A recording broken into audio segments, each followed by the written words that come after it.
Find your niche and more so find yourself and stick to it. Don't try to be who you see out there. That's never going to work, you know? And we definitely have a lot of debt in this industry, especially on the residential end. I don't know so much on the commercial end, but oh my goodness, everything that's shiny, it's like, oh, let me try this. Let me try that, and it just doesn't work. It's not going to work the same way for you as it is for that person because that's just not you. Just stick to you.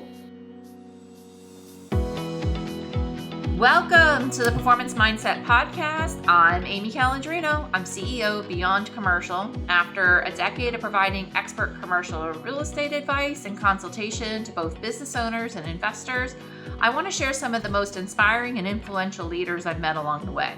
The goal of the podcast is share valuable insights from these impactful individuals, as well as business and commercial real estate trends. If you want to grow, you're tuning into the right show. Today, I'm excited to have on my show Buffy Barrott, and she is a Central Florida broker associate with a master's in business administration. She's worked in real estate her entire career and has a genuine passion for it. She has experience in commercial, residential, estate, probate sales, as well as real estate investment trusts. And she takes a hands-on approach and is always up for a challenge, and she's known for her persistence, diligence, communication, negotiation skills, and organizations. Welcome to the show. Oh my goodness, what a introduction. I'm like, where'd you all get all that stuff? Well, you're a shining star. Like, I remember when I was reading the Orlando Business Journal like a few years ago, and you were on the list of one of the top women-owned businesses, and I was like, oh, I gotta meet her. And it's really hard to be independent, and that's not like an easy thing to do. And so I'm not saying that there's not respect for those that are part of a big flag like KW, or now there's LPT and the alphabet soup of all of these different brokerages. So many. But when you can differentiate yourself and go through all that extra hard work of, sometimes you don't always have the same economies of scale, but it's worth it because you're able to provide that like high touch, concierge, experience to those you serve. But I really respect that. And I saw it.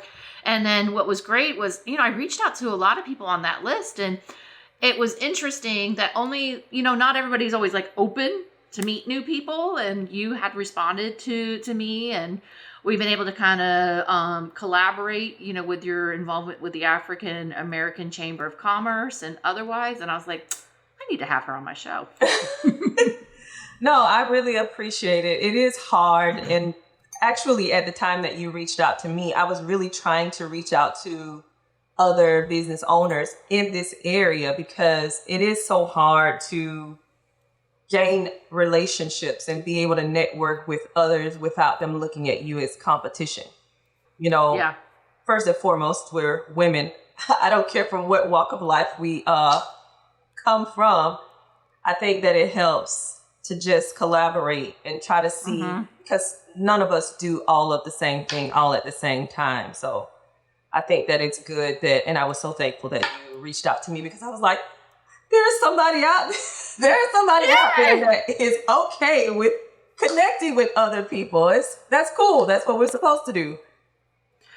Well, it's interesting is as I've studied the performance mindset so much across athletes, across, psychologists, across business owners, is you start to develop these patterns. And those people that have the performance mindset, they have this abundance mindset. They don't have this scarcity mindset. And to me, there is so much business in Orlando. It is. I mean, if anybody's listening to this and wants to pick my brain or even wants to pick Buffy's brain, either one of us, we're going to make time. Maybe it's not that very minute, but we're going to pin that, that note and reach back out to you.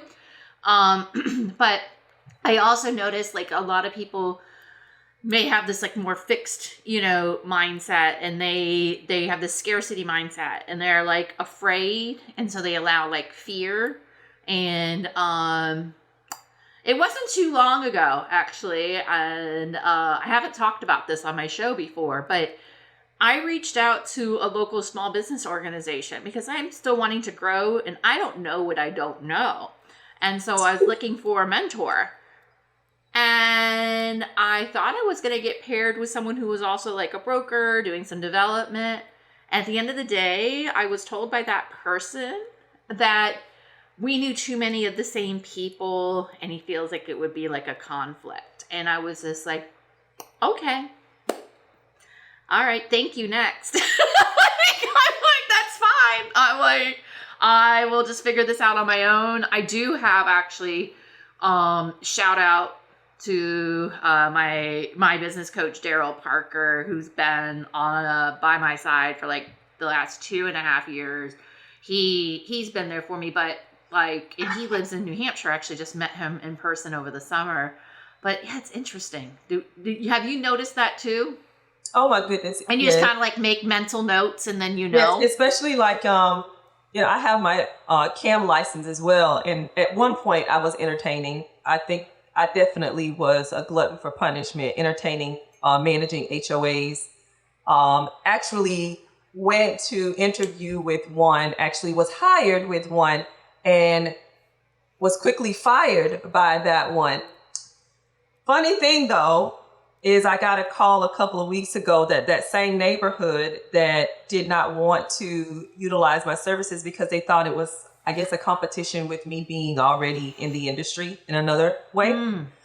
That the person that they did choose could have potentially stole about $600,000 from there. Yeah. So although it's bad to say, Amy, I was like, aw. It's just that the part where you said you don't know what you don't know, that is like my motto every day. And all of us are seeking the same thing, trying to really figure this thing out. As much as we're probably experts in the division that we're in, there's still so much more that, our blinders are not catching. And it helps to have others from the outside looking in, or just being able to share amongst each other what nuance that you've come up with, or what have you come across that might help somebody else. I was introduced by a friend of mine. She's a broker friend of mine in Jacksonville. She wanted me to go on to this mastermind yesterday with a bunch of different brokers, all small businesses. Majority were women. And we were in there sharing these tidbits on what's going on with Airbnbs, or who to push this out to, how to jump down to corporate rental, just a number of different things that I had not thought of. It seems simplistic, but because you're looking at things in one way, it was just so helpful and refreshing, again, to be amongst people that are willing to share, and we be able to exchange information and say, I can use you as a resource and you can use me too. It's interesting too, is I've noticed too that the people who have this more abundance mindset and this sharing tend to be the people that are also out there in the community, like that are giving back. So when you are helping someone else succeed, we all win. Our community wins. Yes. Like the more successful I am, the more I can invest in making my little humans, good stewards of like the community moving forward. And my husband and I are also going to start like a nonprofit to help inspire like other entrepreneurs and reach out to like 3rd to 5th graders and some other stuff. But that costs like some money, and but the more like we help each other, I'm noticing people like you and me, like we're also like, not only are we giving to others, I have yet to regret like helping someone. And the thing is I could tell people this all day long and I could share all my secrets on this podcast. But half the time too, people are like lazy and they don't have the true like performance mindset, and they're not going to do anything with it. So like, I am not scared at all. You know how many people that you come across, well, I'm sure you do, Well, they ask you for your opinion. They want, because they see that, or they think they know where you're going. They see what you're doing, and they don't know the story behind it. But they ask you all of this stuff, and you spend all this time trying to come up with all these wonderful ideas for them, and they don't do anything with it. Oh my God. That is so annoying and frustrating for me. Oh my goodness. I'm like, so we just spent like 2, 3, 4, 5, I don't know how many hours going over this, me trying to help you with this, and then you do nothing. Do you want a trick? I don't take as many meetings anymore to help. I mean, I do help people. Before I necessarily take a meeting with someone like that's new or like seeking advice or seeking mentorship, I'll like assign them a book to read. And then say, once you finish like reading that book and tell me like your top 2, 3 things from that, then they'll have a meeting.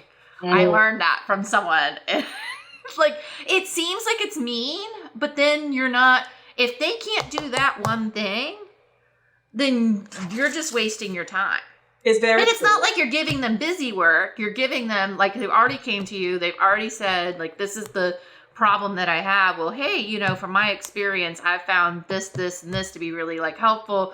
Let's get together. We can talk about it like more like when we get together. Also, I noticed too, is sometimes people like want to use you as like 911. It's like an emergency, but there's not really like an emergency. Like, I noticed like my Calendly tends to be like a good like filtration device with people.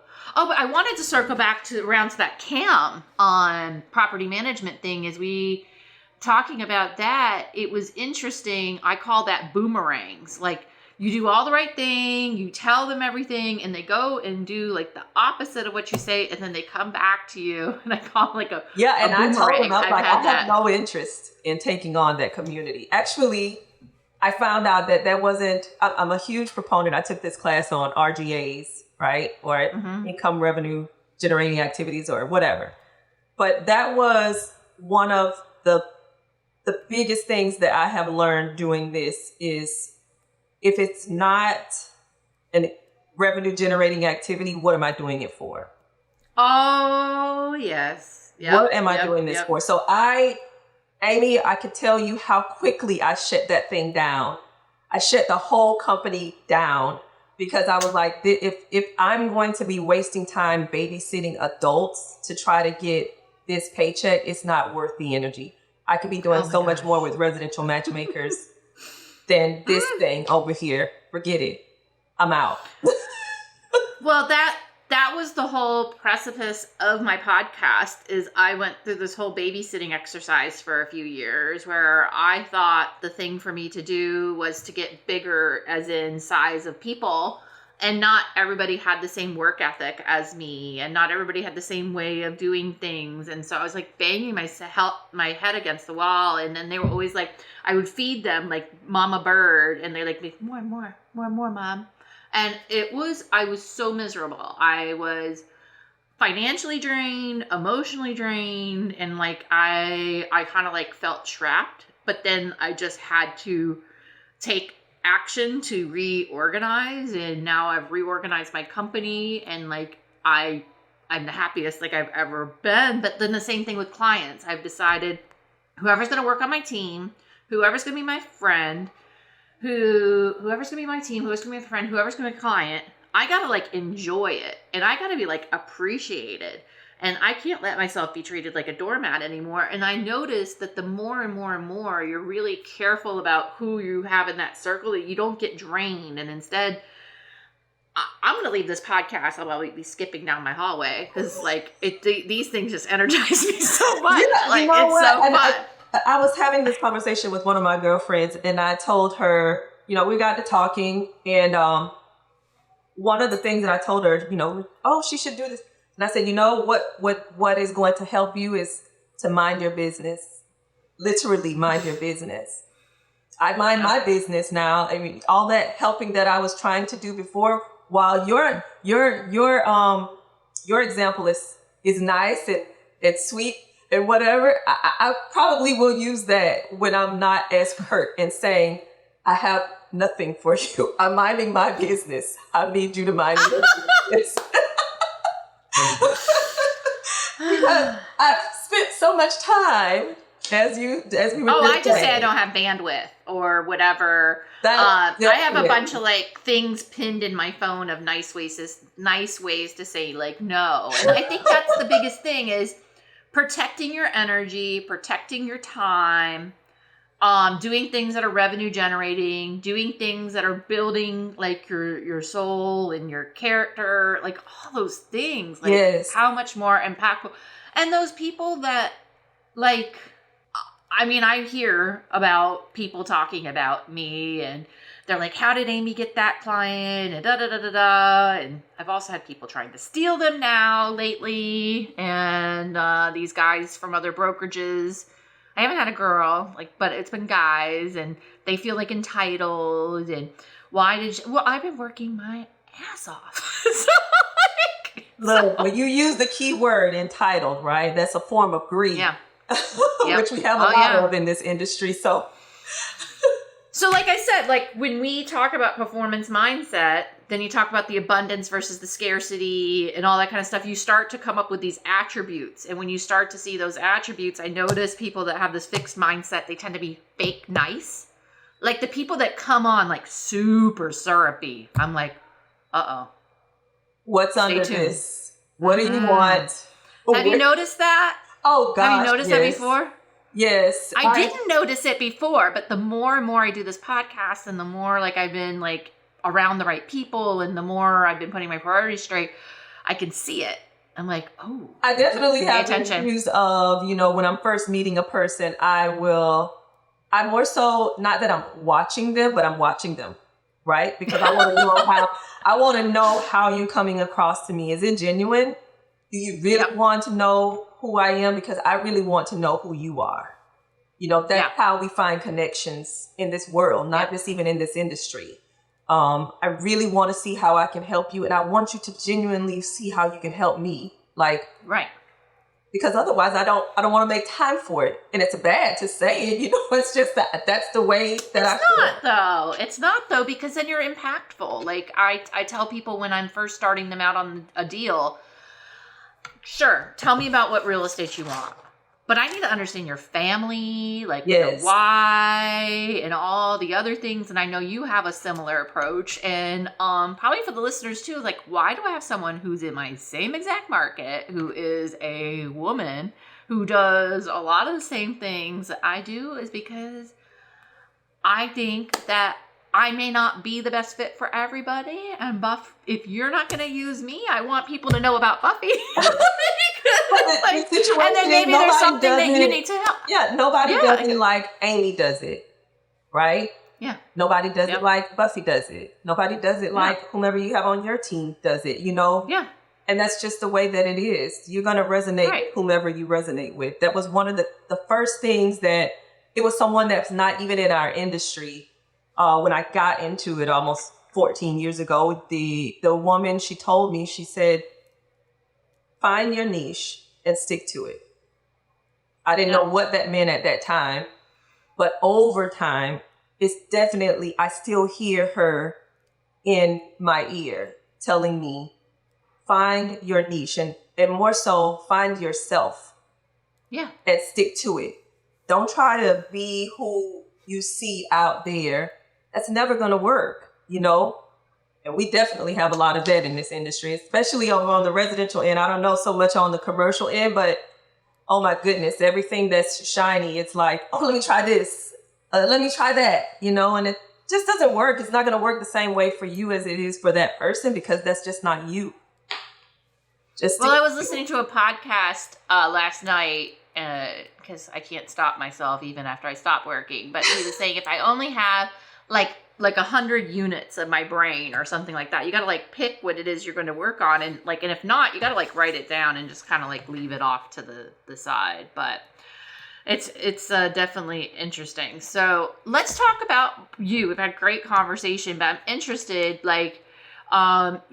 you've been realizing a lot of success, but do you have some things that you prioritize in your life, or do you have let's talk about your priorities, and if you have a typical kind of day, the way you kind of bookend your day. So when I first thing first, when I get up in the morning, I'm doing a devotional. I need to have like some time for me. However that comes across, whether that's through prayer or reading or, sitting in my favorite chair in my living room or sitting even in my closet, I need to have some kind of time to really adjust. What in the world am I doing today? And I even physically said, I was even saying it to my daughter this morning, even if I don't have the words to pray, because I believe that's a big part of my life. I say, Lord, thank you for waking me up. Whoever I meet, let me be some kind of shining light to them and let them be some kind of shining light to me. Let me find out how I can help these people, and that can be it. Let me just adjust my day. Or it might be with music or something that will get me set for this day. You never know what's out that door when you're going out there. So I just try to set up my day so that I can take on whatever is coming my way. It's interesting. I traveled to the Globe Street Women's Conference in July, and I ended up having a couple friends with me, and I don't think they'll care if I say it. Sarah Malcolm, who's here in Orlando, she owns a marketing agency, Quiet Valor, and she's actually been on my podcast before. And my friend Dalee Becker, she owns her own commercial real estate firm in Texas. And we all rode together, and we actually prayed on the way to the conference that we could say the right things when we met people and be a great vision and really like absorb information. I got there and I just felt so good. And I think everybody has their own journey, but when you can especially find people that understand that you have to put your own mask on and whatever it is to start your day. I traveled solo with my kids this summer too. And I've never had the flight attendants or I didn't notice it before because I had someone else with me. When I was solo with a 2 and a 3.5-year-old on flights. And on both flights on the way up and the way down. Attentive to you, I'm sure. They were like, what's she doing?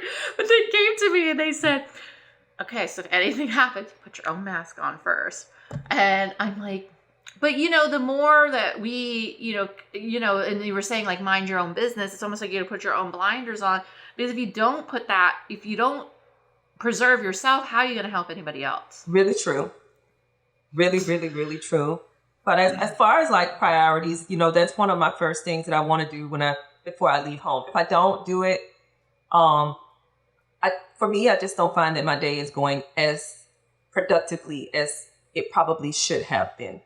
And then definitely trying to, and that's still a thing every day, I would say, is the balance of personal life and business life. Undoubtedly, me and my husband talk about, a lot of our business life, even when we're hanging out personally, because he's in general, contracting and home inspection, and I'm in real estate. So we're talking about it even in our personal time. But I think we've kind of gotten over the fact that I know some people like to say, oh, you don't talk about business when you're talking, when you're with somebody, whatever.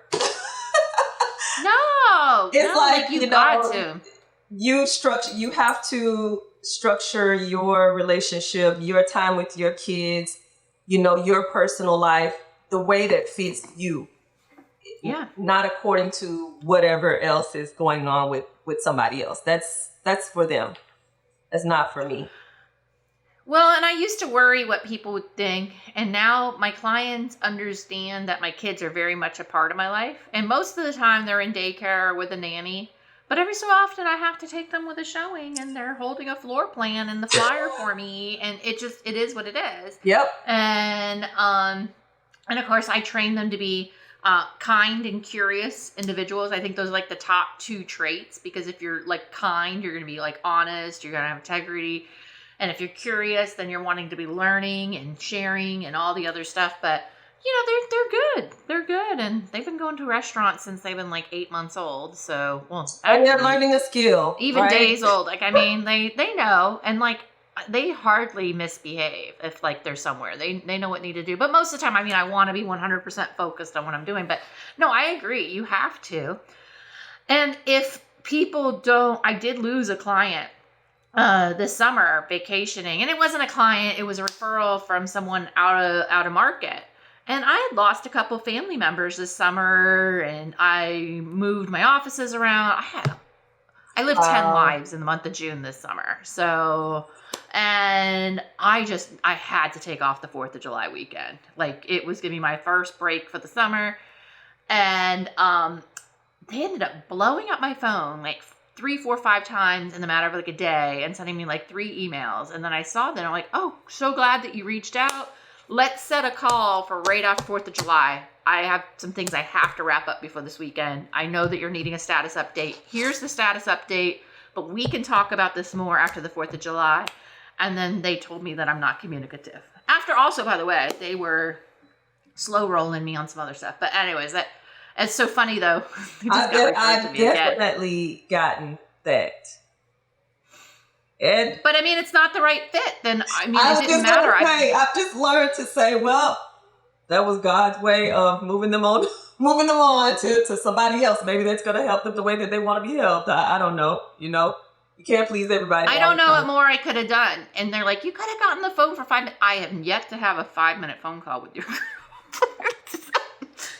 so anyways, you talked a little bit about working with your husband. Love to give him a shout out. Can you talk a little bit more about what you were talking about, what he all does, and then how that all kind of marries together, pun intended? Yeah. And how that's been. I know I kind of get to work and collaborate with my husband too, and it's kind of fun to do. Yes, it is. He does handle a lot of either not just our firm's home inspections, but he does some commercial inspections. He was just in Cocoa doing one this weekend, but he's also a general contractor. So there is a project right now that he's working on for me, and it was a burned down home of a customer of mine, but they wanted to simply rid the property. Well, one of his friends is an investor, and he purchased the property, and now they're looking to build it back up. So it's good to do that collaboration because I get to understand his terminology, and then he understands my terminology. What's important to me in my industry versus what might be most important to him in his industry. And we'd be able to talk about it, chat about it, figure out how we can help each other grow. We're married in this, but we still have individual goals that we want to achieve. So it's just really good that way to talk about him. And, some of my friends or some of my colleagues too, they'll tell him when they meet him, they're like, there's not a room that your wife goes into and she's not talking about you, So I was like, see, I told you. But no, I like the way he does stuff, and I always put my husband out there because I believe in what he does, and likewise he does the same for me. Yeah, and we got to maybe we'll just even do a double date soon. So we'll have to set one up. That would be cool. We're gonna hold each other accountable before the end of summer. So fall starts September 21st. Yes. So we will do that. So yes. If you don't set a date or a goal, I'm gonna be doing but that won't be until November. But I'm gonna do a wine and wellness to a drip lounge in Maitland. So I'll send you guys the invitation for that too. That'd be great too. Yeah. So awesome. So you do a lot of deals. Do you have any in particular that have been like a challenging one, or that you got to use your communication, negotiation skills that kind of stands out? You can omit specific details that identify it, or if it's over and you can kind of talk about it too, we can do that. Yeah. So challenges. I do get probate properties, so those come with their challenges. Especially when there's a multitude of family involved. There's no will. So that is something that I hold, and I don't know if this is a big thing in amongst Caucasians, but I know in African Americans, wills are like, whatever happens, it's not something where it is a lot of forethought into it, especially when you're owning property. So I find myself always talking about it and just letting families know too, that as close as you think you are when mom and dad are alive, just let me tell you how it's going to be after their death, you know? Yeah. And so I lost, and I might be jumping around here, but I promise I'm going somewhere with it. I lost a good friend of mine when we were in our early 30s. She had a brain aneurysm and just fell dead in the garage. It was at that time I was adamant, and I didn't care if it was, I think it was a Susie Orman thing that I got from my neighbor or something. I just drafted something so that I had something, because I saw the turmoil that went on with her life after her death, and she left a young child behind. She had been wanting a baby so long, and I believe at that point he was maybe 2 or 3 years old. So it was a wake-up call for me, as far as just kind of having things in line. But my husband and I, we wanted to get our wills and everything drafted so that we don't have the same issue with our kids if something were to happen to us, especially that we're self-employed, we're business owners. If we don't take care of ourselves, there is no business. So I would find that most of my challenges have been in my probate matters. And it's not more so on the real estate side, it's more so on the counseling side for families, and really just trying to get an understanding of how is this going to work? Can we come to some kind of meeting of the minds in order to get this done? So those have been most of my challenges. You know, I can relate to that because we both don't do much, if any, corporate institutional work. I mean, I might like sometimes get involved with something that's like larger and more red tape and more bureaucracy and more analytical, less emotional. But mostly I'm working with closely held businesses. And then I worked with my husband, who has a small business law firm, for a great number of years. And I think regardless of the ethnicity and sexual orientation, religion or whatever, you just have different types of people. Like some people are like, if you don't do a will, then like it doesn't exist. Like nothing's ever going to happen. Life's going to go on forever. It's the same, like people that just don't want to do all the things. And like my husband is a business attorney, and he noticed a pattern. And I actually worked with him during this time. It was before I started my real estate company. But when we had the really great recession in 2008, the entrepreneurs who had survived were the ones that had protected themselves and did asset protection, had the right insurance. You know, there's nothing you could have done, right? It just is what it is. But a lot were able to kind of like hunker down and make it through that because, you know, you have 3 lines of defense. One is like having like your contracts like in order and having good contracts, your business entity, and then your asset protection. And your asset protection too is kind of like your estate planning, your business succession planning, all those kinds of things. And even me personally, I have to like annually go and sit down with my husband or his associate and be like, okay, we formed another LLC. Is this tied down right? Do we have everything kind of protected? And then like now, like there's a stack of like all my corporate books right there we have, because we have so many different entities and so many different things. But it takes more work, but I have more like peace of mind in my life, and I can focus more on making an impact for the clients that I serve, knowing that, you know, and we just updated our estate plans again because we did them right before the kids came, but updated our pre-need guardian.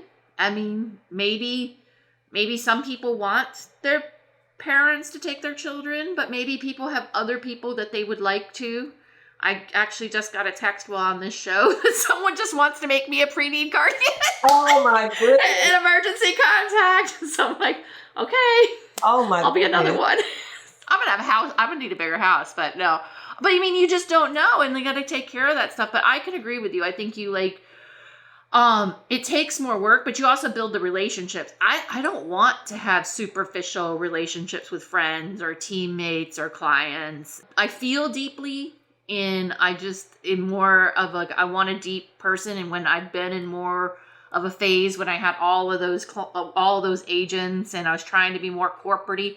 I was not happy. I was not happy. And now that it's like smaller, I'm so happy. Yeah. And I've definitely had people want to push me into doing something bigger or more. And, of course, it's a thought while they're talking about it. But at the end of the day, you still have to do what you have bandwidth for, right? I don't have bandwidth for a large firm, and I don't want to be the kind of broker where I put people on a shelf, or I forget about them, or they don't know that I'm looking at their activity because I want to see them succeed. Yes. I will send like a motivational message to my agents, or an individual message, or they get individual calls from me to tell them, I see that you're not doing anything and I want you to do something. I need you to get up and do something today. Right. And I don't think that bigger brokerages give you that. I know that they don't give you that. So right. I think that's a question of like, if any of us small business owners, small women business owners think that we're not doing enough, we're doing just enough for everybody. Oh, yeah. I mean, when I tell people, or when they look up how many transactions I do in a year, they're like, oh, and you do that? Because I don't have all the noise and all the other things. And, but yeah, I mean, I'm open. Like if I pick up one person here and, here and there, but they gotta be like the right people. I have 2 associates right now. They're both very motivated. They're both very caring. They care. I want people that have head and heart. If you don't have head and heart, you're not the right vibe for my organization. Mm-hmm. You might just need to go find another brokerage that fits you better. If you're more cutthroat numbers, big deals, all that kind of stuff. Because I know the big deals will come if I do like the right thing. But I'm also super happy doing, tenant representation as well for, 1,000 square feet. Yeah. And some people may not agree with that, but I don't know. I got to do things that bring me joy. Right. So. Right. Oh my gosh. I so agree. Oh my goodness. Well, this has been a great conversation. Actually, I shouldn't pick favorites, but this is up there. And I always, whenever these drop, I listen to them again and I'm like, oh, I get so many nuggets, and then I'm taking notes because I'm here during it, but then I'm even listening back to it, I get so much from it. Well, I definitely like your book idea, so I'm definitely stealing that. Yeah. Happy to connect you to all the things that I did to do it. I have a ghostwriter and all that. Happy to share her. She's been great. Oh, no, we're still rocking and rolling on that. Not to write a book, but not to write a book. Telling people. To give a book on a meeting. Oh yeah. Yeah. To say okay, read that. No, I leave the book writing to you, Amy. I'm enjoying it though. It's been a journey. I'm about more than 3 chapters in. I think we're in our 4th or 5th chapter. I can't remember how many chapters we're going to do. But it's exciting. So you're nice. but yeah, give someone some homework, make them earn it. I mean, otherwise you're breeding entitlement. And oh my gosh, I think that's the theme for today's podcast is entitlement is icky to me. I don't like it. So why are we going to breed it? And don't feel guilty about if somebody wants something from you, but you want them to do something before you do something from them. That is perfectly fine. And there's nothing wrong with it. And somebody doesn't like it, then go ask somebody else for help. Very true. I like that. Definitely going to use that. Is there anything that we talked about potentially covering today that I didn't cover or you want to talk about? I know that we did speak about maybe I guess my involvement with the chamber. Yes. So talk about the African American Chamber of Commerce, what it exists for, being involved with that, and any other organizations that you're part of. So I began to want to, of course, when we moved over here, trying to, of course, like I said, trying to get connections, trying to understand what I don't know? Who can Right. tell me what I don't know? Where can I go? So I went to a State of the Union event for the African American Chamber over at FAMU University, and sat in there and came back. When I finished with everything, I came back to the office and I was like, okay, I think this is a start, because I had gone to other chambers that I just didn't get a feel for, like, what is it that you can do to help me, Yeah. And immediately the person that was like the coordinator to get new members in, she started giving us a lot of information just on our new member orientation. Things that I had not even thought about doing, again, thinking about my business one way. But definitely being a part of the African American Chamber has opened up some doors for me that I didn't even think existed. It wasn't even that I thought, oh, that's a closed door. I didn't even know that door was there. Them having these classes or introducing me to people that have helped me gain business and to, again, think about business in a different way. Even, how my minority business certification, came about. Now I have my DBE certification, trying to work on that with relocations. And yeah, it's just been so helpful. But I will say to anybody, and it goes, I think it just goes along with the kind of person that you are as well. If you are going to become a part of a chamber or any sort of organization, whether it be community service or what, if you don't have the time for it, don't become a part of it. Right. There are so many people that they become a part of the chamber, and I have gotten, that, oh, they don't do anything for me. They don't do anything for me. They don't do anything for me. Well, what are you doing for it? Are you present? Do they know? Just because you signed up for it doesn't mean that you're entitled to get anything. Yes. Givers give. So I have been definitely a giver of my time, only because I believe in what they're doing. I believe in the Leads group and what we are trying to source. The Leads group that I'm the president of, it is another section or a part of the chamber.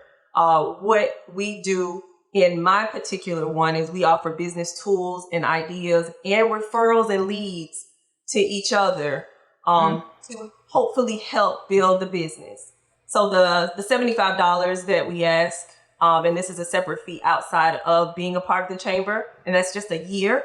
Every year, you're given 2 free meetings to come and see and check it out. And it's not just meant for African American people. If anybody else wanted to be a part of it, they're more than welcome to be a part of it, as long as they're the only industry that's represented in that meeting. Because we don't want to have a multitude of the same industry we're trying to, give leads. Yeah, you want to have some synergy. Yeah, so wherein maybe I'm representing property management or these other, parts of it. It could be somebody else that could come in and represent some other part of real estate. Yeah. I don't do everything. I don't sell businesses. I don't know how to do it. Then I would leave that to the experts, So it's just been really good, but it's really good because I believe in it. I believe in where they're trying to head. I bought into it. I'm drinking the Kool-Aid, as they say, So and if I get into anything else, that's just the way that I am. If I'm a part of it, I'm a part of it. Even if it's a nonprofit organization, at one point last year, that's what I was dedicating all of my events for, was to give a portion of whatever proceeds came in from it to a nonprofit organization that was a woman-based nonprofit organization. Wow. So that's just a little bit about the chamber. That's amazing. I've found that when you have some very dedicated, intentional people, it's wonderful to see like what can kind of come out of it. And then I do see those fake nice people that are just throwing their business cards like they're like, just for lack of a better word, like they're at a strip club. I swear to God. Like they go into an event and they're like Just like, Yeah, and I'm just like, because of like there is really no connection. I don't know what you do, and how am right, I going to now be a mouthpiece for you? I've come to network here because I want to be a mouthpiece right, for you, and I want you to be a mouthpiece for me. right. I find that when I go to a networking event, I don't go to as many now because obviously I have the little ones, but if I do, I'm always asking people like, you know, did you have a good summer? Do you have any plans for the summer? You know, how was your weekend? What's coming up this weekend? Did you have something cool come up? I will never ask somebody what they do first. And I actually find that that's a good filtering because we talked a lot about entitlement and filtering today, but I find that's a good filtering because if somebody's like, ugh, like what's that person like asking that for? Then we're probably not the right vibe. I'm probably going to annoy you. Yeah, I think, and because there's so many of us, there's so many attorneys, there's so many realtors, right? Yeah. That's the last thing that you should be leading with when you're going to a networking event. You really want to understand, who is this person? You know, I don't care if you're talking about, like you said, you know, what do you like to do? You know, or what did you do this summer? You know, try to really understand the person before you start diving into their business. Yeah. Yeah. So no, that's a great tip no matter like where you're going. It depends on, you know, how you are. But I find in my own personal practice that it just really helps like save me a lot of aggravation. And then I think coming to grips too is just like, again, I'm not the right fit for everybody. I have one client who lovingly says that I'm good crazy. I'm like, I love you. We've been working together for a long, long time. So yeah, and you know, you'd be okay with it. You're like, okay, I can see where you're going with that. Yeah. It's, you know, I find that too, also some of the most successful people are both organized and really creative.